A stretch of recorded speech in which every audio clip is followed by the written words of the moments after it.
Hi everyone. I hope all of you had a safe and happy Thanksgiving.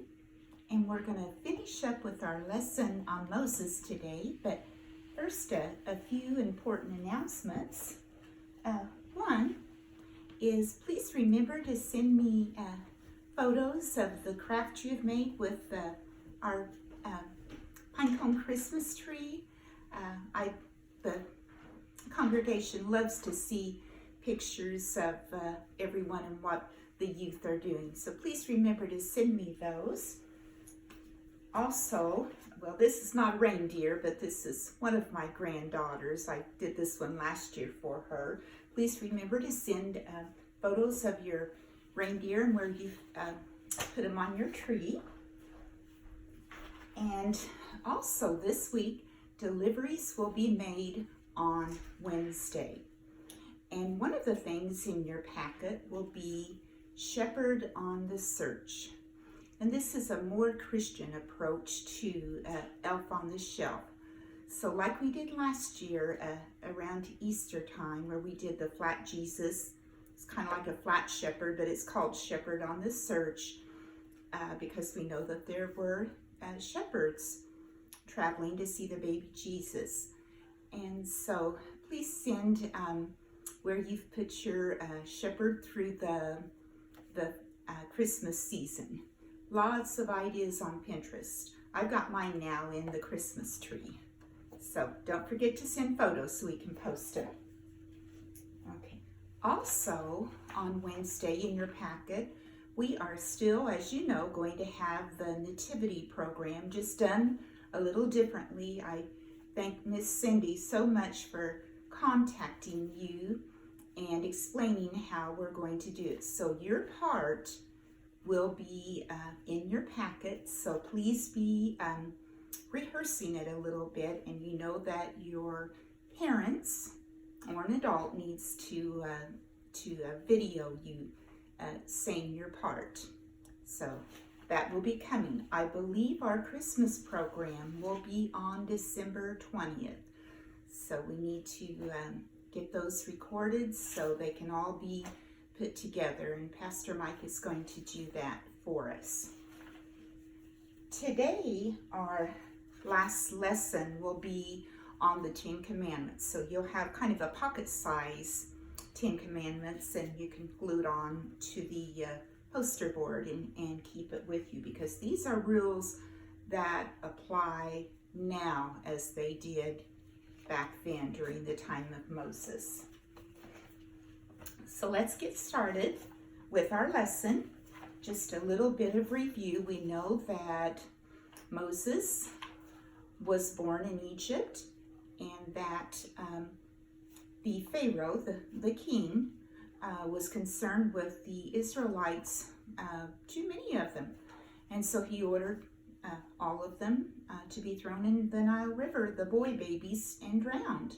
But Moses' mother, of course, didn't want to do that. And so she kept him hidden for 3 months. But he was growing, and so she eventually made a basket of reeds and covered the outside with tar so it wouldn't sink, placed it in the Nile River. Fortunately, the king's daughter and her servants were coming to the river to bathe, and so she saw what was in the basket, and we know that Moses' sister Miriam was able to take the baby home for Moses' mother to nurse. And when he was older, she brought him to the palace to live, and he grew up there, and the king's daughter said, "I will call him Moses because I drew him out of the water." And so Moses saw what the kind of conditions the Israelites were living under. They were slaves, and he tried to interfere in his situation but got himself into trouble, and so he left Egypt and went to the land of Midian. And he stayed there for, we know, 40 years, and during that time he married. And he was tending the flock of sheep one day in a rocky area. And he noticed a bush that was on fire but not burning up. And he went closer to it, and God said, I am who I am. This is holy ground. Please take off your shoes. So Moses did, and God told him that he wanted him to go back to Egypt to convince Pharaoh to let the Israelites go. Moses obeyed God, but he said, I don't speak well. And so God said, take your brother Aaron with you. And so that's what they did. So they went back to the land of Egypt, and Moses tried to convince Pharaoh to let the Israelites go, but Pharaoh would have none of that.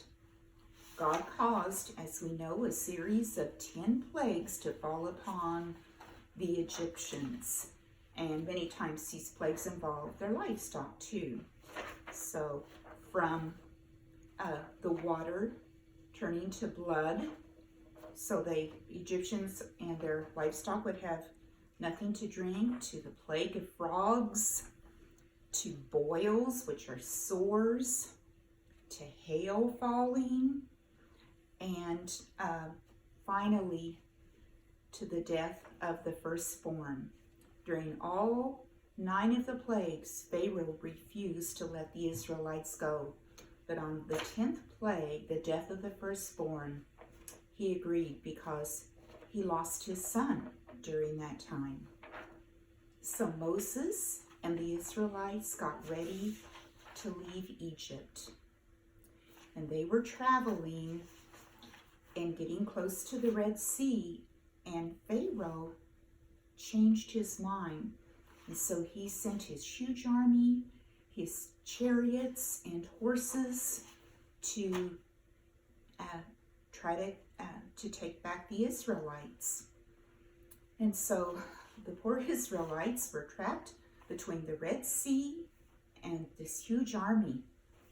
And so Moses talked to God, and God said, stretch out your arm. And so the walls of the Red Sea parted, and the Israelites walked through to the other side on dry ground. And during this time, the Pharaoh's army also started on that dry ground toward the Israelites. When all of the Israelites were safe on the other side, God caused the waters to come together, and all of those Egyptians and their animals were drowned. No one was spared.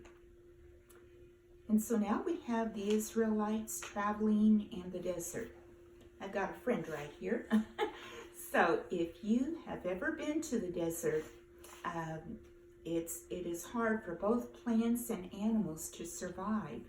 And there are special adaptations that they have to be able to survive. And so you can only go about 3 days without water. And the poor Israelites, it had been about 3 days since they had found water. And they went to Moses and said, we're not going to be able to make it. So up ahead in the distance, they thought they had seen some water. And when they got there, it was. And they tried to drink it, but it was very bitter. And so Moses talked to God, and God said, see that log close to the water? Throw that in. And so instantly that water became very sweet, and they were able to drink, and their animals were able to drink. So as time passed, they were running out of food. And again, they went to Moses and said, we're out of food. At least back in Egypt, we had enough to eat. But Moses again put his trust in God. And so what God did was every morning for 6 days, it rained almost like a popcorn seed, but more round. And that fell on the dew, so it didn't fall on the sand of the desert, the dusty part. And so what they did, they ground that rounded seed into flour and made bread. But it wasn't just everyday bread. It was said to be the bread of angels. And so at night, God provided quail for them to eat. Quail, we have them here. They're a kind of bird. And so they had both the bread of heaven and quail to eat. And so you're probably going to wonder, how would they know how to go? So a cloud pillar was provided for them during the day, and they followed it. And when it became too close to evening, kind of dark to see the cloud, a pillar of fire was provided. And so that's how they got to where they were going, or on the way to where they were going. Another time, they were out of water again, and there was no water in sight. So again, Moses talked to God, and God said, I will be on this rock. Strike it. And so Moses put his trust in God.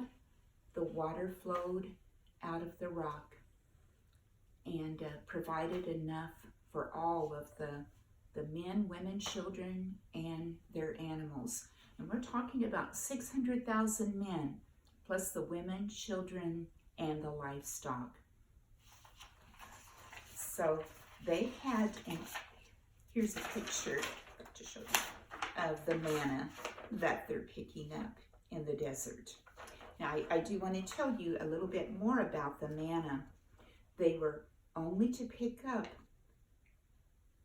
only how much they could eat, each person.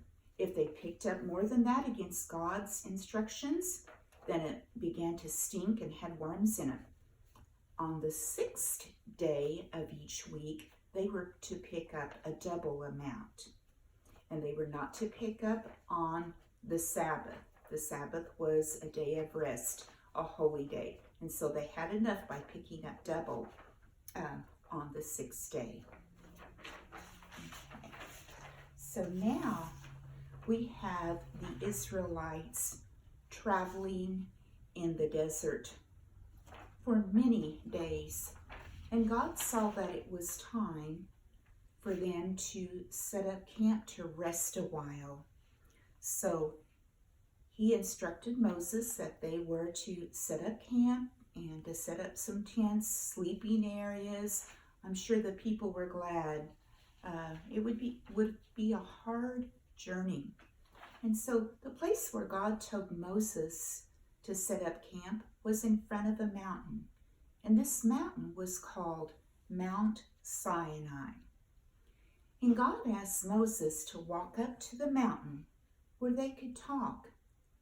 God knew it was important for his children to know how to show their love to him and to one another. So God gave Moses some rules or laws for the people.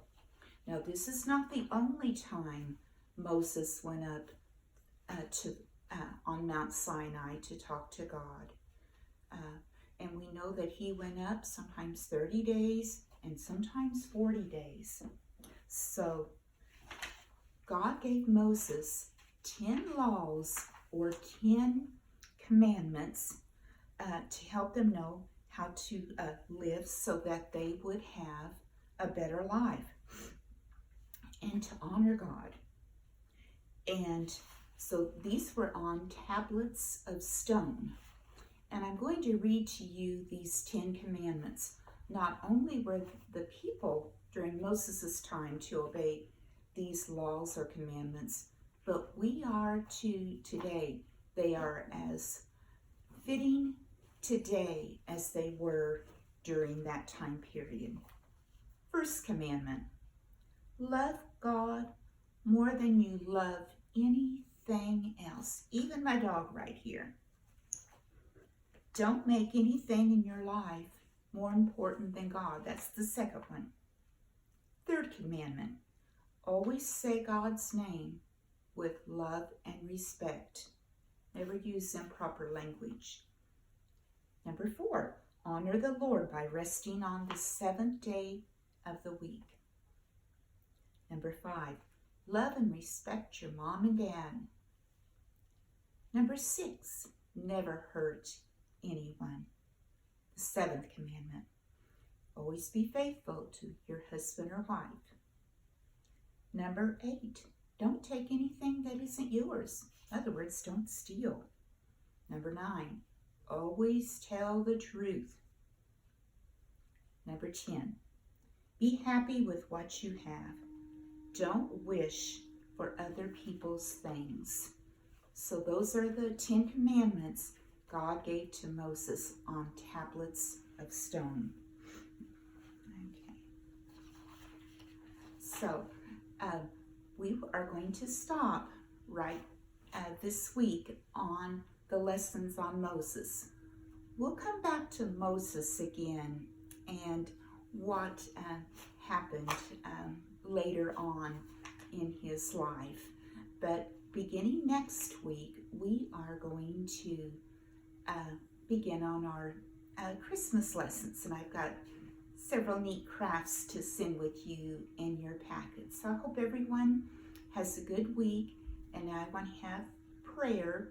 And I want to continue to remember Rich and Terry, not my Terry, but another Terry in our congregation. And again, if you have any prayer requests, please send them to me and we'll be sure to include them. I'm not going to say last names for safety reasons. So let's bow our head in prayer. Dear Jesus, I want to thank you for all of our children and for everyone in our congregation. Please help those that are ill, and especially those that are ill with COVID. We thank you for all of our blessings that we have in this country. I want to remember Rich and Terry.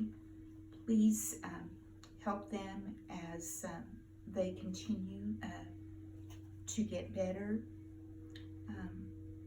We thank you for our religious freedoms that we have, and we ask that you be with us during this coming week. In your name we pray.